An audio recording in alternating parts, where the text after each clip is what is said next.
আজকে আমাদের এই বাংলাদেশের যে অবস্থা, সব জিনিসপাতির ঊর্ধ্বগতি, মূল্য এত পরিমাণে দাম বেশি যে সাধারণ মানুষের কেনার মতো সাধ্যের বাইরে চলে যাচ্ছে।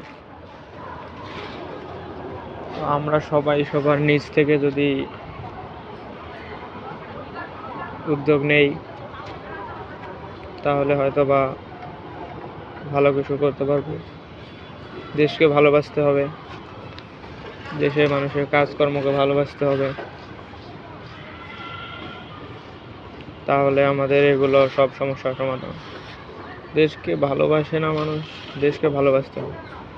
আমাদের নবীজি হযরত মুহাম্মদ সাল্লাল্লাহু আলাইহি ওয়াসাল্লাম যখন ওনার নিজ জায়গা ত্যাগ করে মক্কা ছেড়ে মদিনায় গেছিলেন, তখন তিনি